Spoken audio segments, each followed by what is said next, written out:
आज सब आप अशोक के बारे में जानकारी के लिए बहुत तैयार हो सभी जने कि हाँ आज मेरे को अशोक पढ़ना ही है, तो आज हम अशोक के बारे में अध्ययन करने वाले हैं। सभी बच्चे तैयार हो ना अशोक के बारे में अध्ययन करने के लिए? ठीक है, अब हम अशोक के बारे में अध्ययन करने वाले हैं। तो देखिए कल मैंने आपको कलिंग के बारे में बताया था और मैंने बताया कि कलिंग वर्तमान में कहाँ पर है? उड़ीसा में। और आज अपन कलिंग के बारे में पूरा संपूर्ण अध्ययन करने वाले हैं। तो देखो कलिंग के युद्ध के बारे में, कलिंग आक्रमण के बारे में पूरी की पूरी जो हमको जानकारी मिलती है वो हाथी गुफा अभिलेख से मिलती है। और अगर अपन कहें कि हाथी गुफा अभिलेख कहाँ है वर्तमान में, तो हाथी गुफा अभिलेख उड़ीसा में। कहाँ पर है? उड़ीसा में। और उड़ीसा की जो आपको पता है राजधानी, जैसे अपन राजस्थान की राजधानी क्या है? जयपुर है, वैसे वैसे उड़ीसा की राजधानी भुवनेश्वर है। भुवनेश्वर में उदयगिरी की जो पहाड़ियाँ है, उदयगिरी की जो पहाड़ियाँ है वहाँ पर ये गुफा बनी हुई है, हाथी गुफा। अब क्या बनी हुई है? हाथी गुफा अभिलेख है। ठीक है, गुफा के अंदर अभिलेख लिखा हुआ है, हाथी गुफा अभिलेख कहते हैं। और वहाँ पर अपन को कलिंग युद्ध के बारे में संपूर्ण जानकारी मिलती है। और अपन को पता चल गया ना कि कलिंग कहाँ पर है? उड़ीसा में। और हाथी गुफा अभिलेख जो है वो भी कहां पर है? उड़ीसा में। क्योंकि एग्जाम में पूछा जाता है कि बताइए, मैप में आपको पूछा जाता है 1 नंबर के सवाल में कि आप बताइए कि कलिंग कहां पर है, तो आपको उस मैप में भारत के नक्शे में उड़ीसा भरना है। और उड़ीसा में भी भुवनेश्वर जो है जिला, मतलब राजधानी है उड़ीसा की, तथा वहां पर भी उदयगिरी की जो पहाड़ियां है वहां पर हाथी गुफा अभिलेख लिखा हुआ मिलता है। अब देखिए तो कलिंग युद्ध के बारे में पूरी जानकारी हमें कहां से मिलती है? हाथी गुफा। और किसके मध्य हुआ? अपन ने इससे पहले पढ़ चुके वीडियो में कि कलिंग युद्ध नंदराज वह किसके मध्य हुआ? सम्राट अशोक के मध्य युद्ध हुआ था। अब देखिए कलिंग युद्ध के बाद में अशोक के जीवन में एक बहुत ज्यादा खतरनाक परिवर्तन आया कि उसने बौद्ध धर्म अपना दिया। जी हाँ, अशोक ने कलिंग युद्ध के बाद में एक नए धर्म को अपनाया था, वो धर्म था बौद्ध धर्म। अब आपको तीनों के तीनों व्यक्तित्व के धर्म याद होने चाहिए। तो आपको पता है चंद्रगुप्त मौर्य ने कौन सा धर्म अपनाया था? जैन धर्म अपनाया था। दूसरा नंबर जो आपको पता है बिंदुसार, उसने कौन सा संप्रदाय या धर्म अपनाया था? तो आजीवन संप्रदाय धर्म अपनाया था। थर्ड नंबर जो अपन पढ़ते अशोक, तो अशोक ने कौन सा धर्म अपनाया था? बौद्ध धर्म अपनाया था। अब देखिए जो उसने बौद्ध धर्म की शिक्षा प्राप्त की वो निगोध से प्राप्त की। निगोध। अब ये कौन था निगोध? तो मैं आपको बता देता हूं, एक छोटा सा बालक था 7 वर्ष की, जिसकी वाणी सुनकर लोगों के जीवन या अपन कह सकते हैं मन परिवर्तन हो जाते।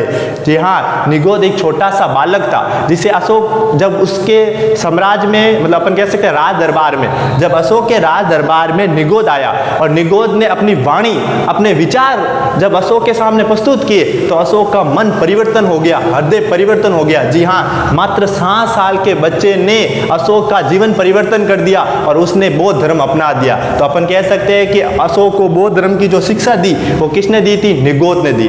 कई अभिलेख तथा कई इतिहासकार ये भी कहते हैं कि अशोक को जो शिक्षा दी बौद्ध धर्म की उसने निगोध ने ना देकर उपगुप्त ने दी। तो अपन दोनों याद रख सकते हैं कि अशोक को जो शिक्षा दी वो निगोध ने भी दी तथा उपगुप्त ने भी दी। जी हाँ, पहले अशोक का जो जीवन परिवर्तन हुआ था, उसने जो बौद्ध धर्म अपनाने के बारे में सोचा था, बौद्ध धर्म अपनाया, वो निगोध के कारण ही अपनाया। और बाद में उसके गुरु कौन बन गए थे? उपगुप्त। कौन बन गए थे? उपगुप्त। देख लो, एक छोटे से बालक ने अपने विचारों से इतने बड़े सम्राट के जीवन को परिवर्तन कर दिया था। वो एक छोटा सा बालक जिसका नाम था निगोध, जिसने अशोक के जीवन में भी इतना सा परिवर्तन ला दिया। तो आप भी अपने जीवन में, किसी के भी जीवन में अपने विचारों से परिवर्तन ला सकते हो। अब देखिए, अब ये कलिंग आक्रमण के क्या कारण थे? तो कलिंग आक्रमण के किस कारण अशोक ने कलिंग पर आक्रमण किया और उसने क्या सोचा कि मैं इस कलिंग पर आक्रमण करूंगा और मुझे क्या प्राप्त होगा? अपन किसी चीज को प्राप्त करने के लिए तो कुछ ना कुछ करते। अशोक ने भी कलिंग पर आक्रमण किया तो कुछ विचार तो होंगे कि इस कारण मैं उस पर आक्रमण करने वाला हूं। तो पहला देखिए, साम्राज्य विस्तार। जी हाँ, प्रत्येक व्यक्ति आक्रमण करने का एक प्रमुख कारण यही होता है कि वह अपने साम्राज्य को बड़ा करना चाहते हैं। अब जैसा राज्य छोटा सा है, वो कहता है मेरी जमीन इतनी बड़ी हो, इतनी बड़ी हो। अपनी भूमि का विस्तार करना मतलब अपने साम्राज्य को बड़ा करना।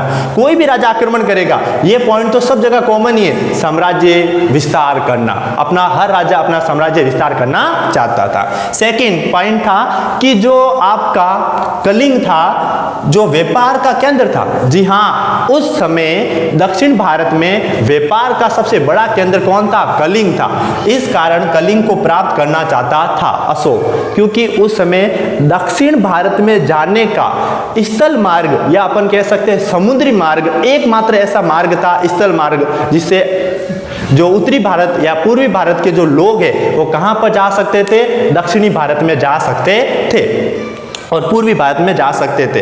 तो प्रमुख कारण था कि व्यापार का केंद्र था। कौन व्यापार का केंद्र था? कलिंग। इसलिए अशोक उसे प्राप्त करना चाहता था। और कलिंग कहां पर है? उड़ीसा में। तो एक तो है साम्राज्य का विस्तार करना और दूसरा कारण था उसका व्यापार का केंद्र। कलिंग एक व्यापार का प्रमुख केंद्र था, इस कारण वो उसे प्राप्त करना चाहता था। फिर मैंने आपको अभी बताया कि दक्षिण भारत में जाने का मार्ग या कह सकते हैं समुद्री व्यापार करना या समुद्री मार्ग कहां पर था? उड़ीसा में था। जी हां, व्यापार का केंद्र कैसे? क्योंकि उड़ीसा के पास समुद्री इलाका है और समुद्री इलाके होने के कारण वहां से समुद्र से अपन प्रमुख रूप से व्यापार कर सकते हैं। और आपको पता है उस समय ज्यादा से ज्यादा व्यापार समुद्री मार्ग से होता था और अशोक को भी समुद्री मार्ग की आवश्यकता थी। इसलिए उसने कलिंग पर आक्रमण किया और कलिंग पर आक्रमण करने के बाद में उसे समुद्री मार्ग की प्राप्ति हो गई। तो उसका प्रमुख कारण था उसे समुद्री मार्ग की प्राप्ति हो गई। कलिंग से समुद्री मार्ग प्राप्त हो गया, राज्य विस्तार भी हो गया और थर्ड नंबर उसने व्यापार भी उसका बढ़ गया। ये उसके प्रमुख कारण थे कलिंग पर आक्रमण करने के। अब जब कलिंग का युद्ध हुआ और युद्ध के बाद में उस युद्ध के क्या परिणाम निकले, अपन कहते हैं अपने पूरी साल क्या की मेहनत की, अब रिजल्ट ही हमारे परिणाम का बताएगा कि हमने कितनी मेहनत की।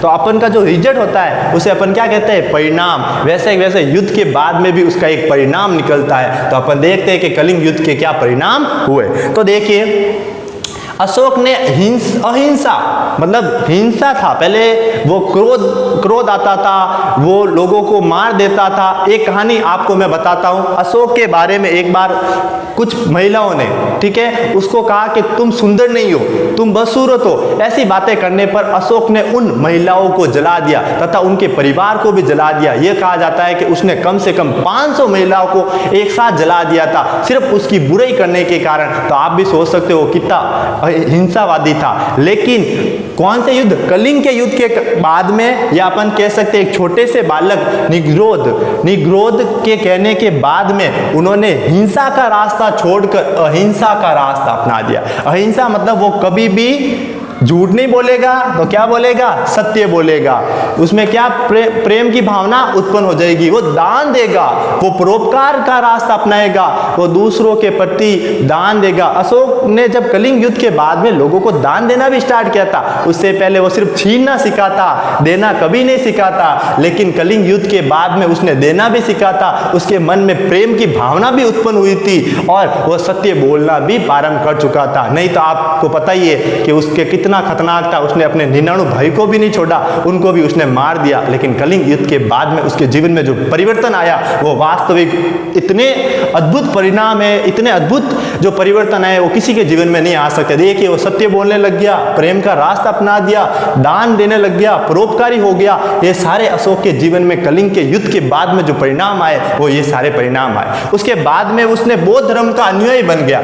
बौद्ध धर्म में आपको पता है वो वैसे वस्त्र धारण करते, अनुयायी बन जाता। अनुयायी बनने का मतलब होता है कि अब वो व्यक्ति खुद भी बौद्ध धर्म का प्रचार करेगा। आगे हम बताने वाला हूं आपको कैसे उसने नियम बनाए, इतने साल तक मैं प्रचार करूंगा, इतने साल तक मैं लोगों मतलब बाहर विदेश में प्रचार करूंगा, अपने राज्य में प्रचार करूंगा, वो भी मैं सारा आपको बताने वाला हूं।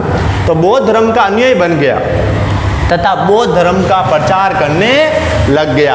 अब कौन? अशोक खुद क्या बन गया? बौद्ध धर्म का अनुयायी बन गया। अब अशोक खुद भी क्या करने लग गया? बौद्ध धर्म का प्रचार करने लग गया। अब देखिए आगे अशोक ने जो भी उसके राज्य में जो भी साधन थे वो सारे के सारे साधन प्रजा की भलाई के लिए लगा दिया। जी हाँ, पहले जो प्रजा के साधन थे वो अपने युद्ध में लगा रहा था, लेकिन अब उल्टा कर दिया। अब उसके जो भी साधन थे, रथ थे, व्यापार करने के जो भी साधन थे, वो सारे के सारे साधन उसने किसके लिए लगा दिया? व्यापार के जो भी साधन थे वो लोगों की भलाई के लिए लगा दिया। अपने राज्य में जो भी साधन थे वो किसके लिए लगा दिए? लोगों की भलाई के लिए। लेकिन आज आपको पता है राजनेता खुद उन साधनों का प्रयोग करते, लोगों की भलाई नहीं करते। लेकिन अशोक के जीवन में परिवर्तन आने से उसने अपने जो भी राज्य के साधन थे जो खुद प्रयोग करते थे, उन खुद के प्रयोग होने वाले साधन रथ, उनको भी लोगों की भलाई के लिए लगा दिया। सबसे बड़ी चीज उसने अशोक ने भेरी, ये परीक्षा में पूछा जाता है, उसने भेरी घोष को त्याग कर धम घोष को अपना दिया। भेरी मतलब हत्या करना, जो उसने जीवन में एक ही काम था, लोगों को दुख पहुंचाना, हत्या करना, उसे कहता है भेरी। अपन कहता नहीं ये भेरी है, ये लोगों को नुकसान पहुंचाता है, इसकी कोई मतलब कह नहीं सकते कि इसकी आत्मा वगैरह कोई शांत नहीं, मतलब एकदम बुरा आदमी, एक तरह से कह सकते भेरी।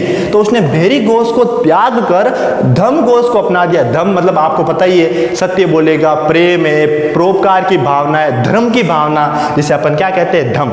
धर्म को एक तरीके से उसने धम कहा है अशोक ने, ठीक है। तो उसने भेरी घोष, तो आपको परीक्षा में पूछा जाता है कि अशोक ने क्या त्याग कर धम को अपनाया था, तो आप कह सकते हो भेरी घोष को।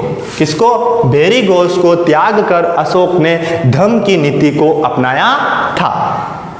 अब देखिए आगे, अशोक ने जो धर्म की जो परिभाषा दी वो क्या परिभाषा थी? तो देखिए अशोक ने जो धर्म की परिभाषा दी उसमें कहा कि विभिन्न वर्ग, जाति और संस्कृति को एक सूत्र में बांधना। मतलब अशोक के राज्य में हर धर्म था, जैन था, बौद्ध था, आजीविका था, हिंदू था, ठीक है, बहुत सारे धर्म थे उस समय। तो उन सारे धर्म के जो अलग अलग लोग थे, उन सारे लोगों की अलग अलग जो संस्कृति थी, उन सब संस्कृति और सारे धर्म को एक सूत्र में बांधना। आप एक ऐसे कह सकते हो कि सारे धर्म को एक सूत्र में बांधना, मतलब सभी धर्म की, अगर कोई भी व्यक्ति किसी भी धर्म को पालना करना चाहता तो कर सकता है, उसे पूरी छूट है।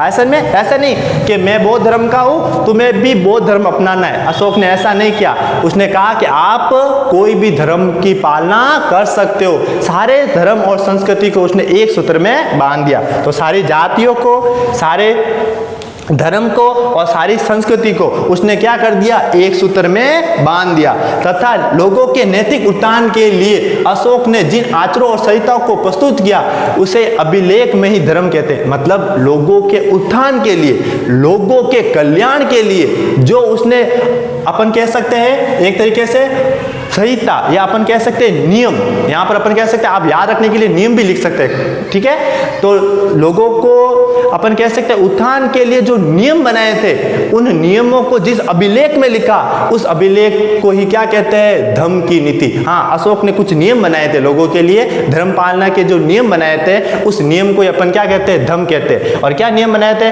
कि जो भी जाति है, जो भी अलग अलग वर्ग है, जो भी अलग अलग संस्कृति के, उन्हें एक सूत्र में बांधना, और लोगों के उत्थान के लिए, लोगों के कल्याण के लिए जो सिद्धांत बनाए, अपन कह सकते हैं नियम बनाए, उसे अभिलेख में क्या कहते हैं? धम्म कहते हैं। तो धम्म की परिभाषा सरल ही है, भारी नहीं है। 10वीं बोर्ड के एग्जाम में भी पूछी हुई है धम्म की परिभाषा, तथा 12वीं बोर्ड के एग्जाम में भी पूछी। और आप सबको पता ही है कि हम 10वीं और 12वीं का कॉमन पार्ट उठा रहे हैं, ये 10वीं में भी और 12वीं में भी है, तो दोनों बच्चे इसका अध्ययन कर सकते हैं।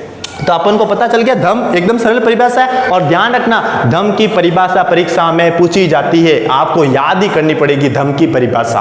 अब देखिए धम्म की परिभाषा के बाद में धम्म के सिद्धांत। जी हाँ, अगर इस पार्ट में से बड़ा सवाल बने तो आपको परीक्षा में पूछा जाएगा धम्म का सिद्धांत। अगर 6 नंबर का या 4 नंबर का इस पार्ट में अगर क्वेश्चन बनता है तो आपको पता है इस पार्ट में से 100% एक ही सवाल पूछा जाता है, धम्म का सिद्धांत। पहला है सहिष्णुता, ठीक है। इसमें क्या होता है कि जन सामान्य के मध्य आत्मा सहिष्णुता व विभिन्न विचारों, धर्म व आस्था के मध्य सहिष्णुता। मतलब अपन कह सकते हैं कि सहिष्णुता का अर्थ होते हैं कि अलग अलग धर्म के लोग, अलग अलग धर्म, अलग अलग विचार मतलब अलग अलग लोगों की आत्मा, उनके मध्य जो भी विचार है उनको एक सूत्र में बांधना, एक करना, उसको क्या कहते हैं अपन? सहिष्णुता। हाँ, आपके विचार अलग है, आपके धर्म अलग है, आपकी आत्मा अलग है, लेकिन आप हमारे नियम की पालना तो करके देखिए, आप हमारे जो सिद्धांत है उसकी पालना तो करके देखिए। आप में, आपके धर्म को कोई नुकसान नहीं होगा, लेकिन आप में क्या आएगी? सहिष्णुता आएगी। अपन कहते हैं कि जो लोग सहिष्णुता मतलब सहिष्णुता की पालना नहीं करते वो अच्छे लोग नहीं होते हैं। अब देखिए दूसरा, अहिंसा। अहिंसा तो आपको पता ही है, हिंसा मतलब आतंक फैलाना, और अहिंसा का अर्थ होता है एक धर्म की दूसरी बुनियाद है, ये भी याद रखना आपको। दूसरी बुनियाद मतलब आप कह सकते हैं दूसरा हाथ है, किसका? धम्म का। कौन है? असहिष्णुता। इस सिद्धांत में युद्ध को त्याग कर आपको अहिंसा का मतलब होता है कि आप अपने जीवन में अब कभी भी युद्ध नहीं करोगे। देखो अशोक ने कौन सा युद्ध किया था, अंतिम युद्ध कलिंग का युद्ध, और कब किया था 261 ईस्वी में। उसने कौन सी नीति अपनाई उसके बाद में, अहिंसा नीति, और अहिंसा नीति के तहत उसने अब कभी भी अपने जीवन में क्या नहीं करेगा, युद्ध नहीं करेगा। क्या नहीं करेगा, युद्ध। तो अहिंसा मतलब वो अपने जीवन में कभी युद्ध नहीं करेगा। और ये बात कौन से अभिलेख में लिखी हुई है, अशोक के 14 अभिलेख मिलते हैं, उसमें से किस अभिलेख में लिखी हुई है, पहले और 11वें अभिलेख में। अभी मैं आपको बताने वाला हूं शिलालेख क्या होते हैं, अभिलेख क्या होते हैं, स्तंभ क्या होते हैं, इसके बारे में अपने अगले वीडियो में मैं पूरी जानकारी देने वाला हूं आपको, ठीक है। तो पहले वह 11वें शिलालेख में तथा 5वें स्तंभ में इसकी पूरी जानकारी आपको दी हुई है। तो ये आपने अशोक के बारे में पूरा पढ़ लिया। आप एक बार इसका संपूर्ण रूप से स्क्रीनशॉट ले लीजिए। मैं आपको इसके बारे में अगले वीडियो में, आपको पता है मैं आपको शिलालेख के बारे में बताऊंगा, स्तंभ के बारे में बताऊंगा, अभिलेख के बारे में बताऊंगा, तथा जो धम्म के सिद्धांत है, अभी तक अपने सिर्फ 2 पढ़े, 3 सिद्धांत और बाकी है, उनके बारे में भी बताऊंगा, और कई चीजें अशोक के बारे में अपन को अध्ययन करने वाले हैं। तो अगले वीडियो के लिए आप तैयार हो जाए और इसका आप संपूर्ण रूप से स्क्रीनशॉट ले सकते हो।